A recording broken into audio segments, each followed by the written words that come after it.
আমলটি করলে দুনিয়াতে কোনো কাজের বিনিময়ে যেরকম ব্ল্যাঙ্ক চেক দিয়ে দিলে আমরা মনে করি যে ফিগার তার মতো বসা নিতে পারবে, সবচাইতে বড় অ্যামাউন্টটা সে বসাতে পারবে, ঠিক একই ভাবে একটি আমল করলে কিয়ামতের ময়দানে বান্দাকে আল্লাহ তাআলা হিসেব করে করে কয় ওয়াক্ত নামাজ পড়েছো, কয়টা রোজা রেখেছো, কয় টাকা দান করেছো, কয়বার কোরআন তেলাওয়াত করেছো, কয়বার তাসবিহ করেছো, এভাবে হিসাব করে করে আল্লাহ তাআলা দিবেন না। আল্লাহ তাআলা থোক ব্ল্যাঙ্ক চেকের মতো হিসাব ছাড়া দিয়ে দিবেন। এত মানুষ থাকতে আল্লাহ আমাকেই বা কেন বিপদ দিলেন?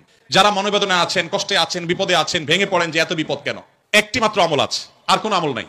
নির্দিষ্ট কিছু বিপদ কিভাবে দূর হবে প্রায় 1 বছরের বেশি সময় ধরে সবর করার চেষ্টা করছি। আল্লাহর কাছে দোয়া করে যাচ্ছি, তবুও বিপদটা যেন রয়েই গেছে। মাঝে মাঝে সবরও করতে পারি না, হয়তো নিজেকে নিয়ন্ত্রণ করতে পারি না। অনেকটা সময় চলে গেছে, বিপদের পথ এখনো পার হয়নি। সবসময় আল্লাহর কাছে ফিরে আসি, চেষ্টা করি নিজেকে দিয়ে যতটুকু হয়। জানি আমার অনেক ভুল ত্রুটি আছে, সেগুলো নিয়ে আল্লাহর কাছে ক্ষমা চাই, বারবার ফিরে যাই আল্লাহর কাছে। এই বিপদ আর সবর নিয়ে কিছু নসিহত করতে, সামনে পথ কিভাবে অতিক্রম করতে পারি। আমি আমার বক্তব্যে বলেছি, মানব ইতিহাসের সবচাইতে বিপদগ্রস্ত মানুষটির নাম মুহাম্মদ সাল্লাল্লাহু আলাইহি সাল্লাম। মুহাম্মদ সাল্লাল্লাহু আলাইহি সাল্লামের চাইতে বেশি বিপদ সংকুল ছিল এরকম কোন মানুষের জীবন আপনি দেখাতে পারবেন না। এটা আমার বক্তব্য নয়, খোদ তার বক্তব্য। নবী সাল্লাল্লাহু আলাইহি সাল্লাম বলেছেন, আশাদ্দুন নাসে বালাআন আল আম্বিয়া সুম্মাল আমসাল ফাল আমসাল। সবচেয়ে বেশি বিপদগ্রস্ত ছিলেন, সবচেয়ে বেশি কষ্টে জর্জরিত ছিলেন নবী রাসূলগণ। এরপর নবী রাসূলদের সাথে যাদের যত বেশি সাদৃশ্য, যত বেশি মিল হবে, যাদের মধ্যে নবী রাসূলদের আদর্শ যত বেশি থাকবে, তাদের জীবনে বিপদ তত বেশি আসবে। যারা মনোবেদনায় আছেন, কষ্টে আছেন, বিপদে আছেন, ভেঙে পড়েন যে এত বিপদ কেন, তারা নিজেদেরকে অনেক সময় মনে করেন যে আমি অপরাধী। না, এটা বরং সান্ত্বনার ব্যাপার।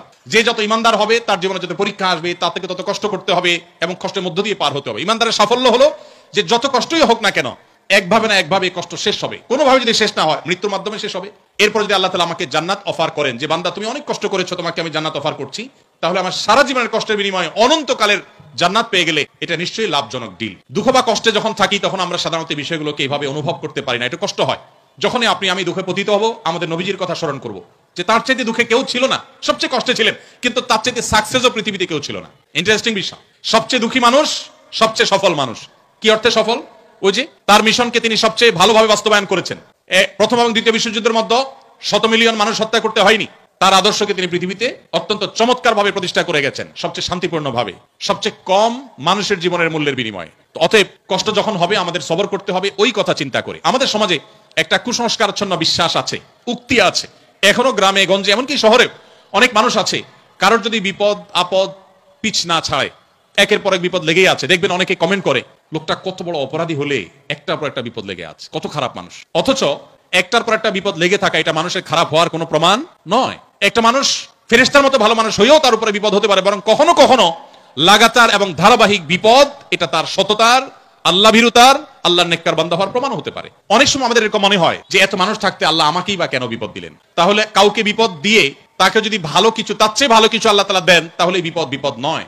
কোন ডাক্তার যদি কোনো রোগীকে অপারেশন থিয়েটারে নিয়ে যান, সবকিছু বেঁধে বুঝে তারপরে তাকে কাটাছেঁড়া করার জন্য প্রস্তুতি নেন, খোলা চোখে মেডিকেল সায়েন্স সম্পর্কে মিনিমাম ধারণা না থাকা মানুষের কাছে মনে হবে যে এই লোকটাকেই কেন বেঁধে এরকম কষ্ট দেয়া হচ্ছে। অথচ বাহ্যিক দৃষ্টিকোণ থেকে এটা কষ্ট দেয়া হলেও এটা মূলত তার জন্য উপকার করা। আল্লাহ রাব্বুল আলামিন বান্দাকে অনেক সময় পরীক্ষা করেন, অনেক সময় কষ্ট দেন। বান্দা যখন সেটাকে সবর করতে পারে, হজম করতে পারে, বিনিময়ে আল্লাহ রাব্বুল আলামিন তাকে এমন জিনিস দান করেন যা সে কল্পনাও করেনি।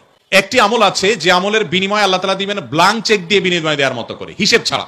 একটি মাত্র আমল আছে, আর কোনো আমল নাই। যে আমল সম্পর্কে আল্লাহ রাব্বুল আলামিন কোরআনে কারীমে বলেছেন যে এই আমলটি করলে দুনিয়াতে কোনো কাজের বিনিময়ে যেরকম ব্ল্যাঙ্ক চেক দিয়ে দিলে আমরা মনে করি যে ফিগার তার মতো বসা নিতে পারবে, সবচাইতে বড় অ্যামাউন্টটা সে বসাতে পারবে, ঠিক একই ভাবে একটি আমল করলে কিয়ামতের ময়দানে বান্দাকে আল্লাহ তাআলা হিসেব করে করে কয় ওয়াক্ত নামাজ পড়েছো, কয়টা রোজা রেখেছো, কয় টাকা দান করেছো, কয়বার কোরআন তেলাওয়াত করেছো, কয়বার তাসবিহ করেছো, এভাবে হিসাব করে করে আল্লাহ তাআলা দিবেন না। আল্লাহ তাআলা থোক ব্ল্যাঙ্ক চেকের মতো হিসাব ছাড়া দিয়ে দিবেন একটা আমলের বিনিময়ে। সেই আমলটা কি? কোরআনে কারীমে আল্লাহ বলেছেন, ইন্নামা ইউওয়াফাস সাবিরুনা আজরাহুম বিগাইরি হিসাব। যারা তাদের জীবনে ধৈর্যশীল হিসেবে নিজেদেরকে প্রমাণ করতে পেরেছে। ইবাদত করতেও ধৈর্যের প্রয়োজন হয়, অপরাধ এবং পাপের পথ না মাড়ানোর জন্য ধৈর্যের সংযমের প্রয়োজন হয়, আর বিপদ আপদে কষ্টে তো নিজেকে ধৈর্যশীল রাখতেই হয়।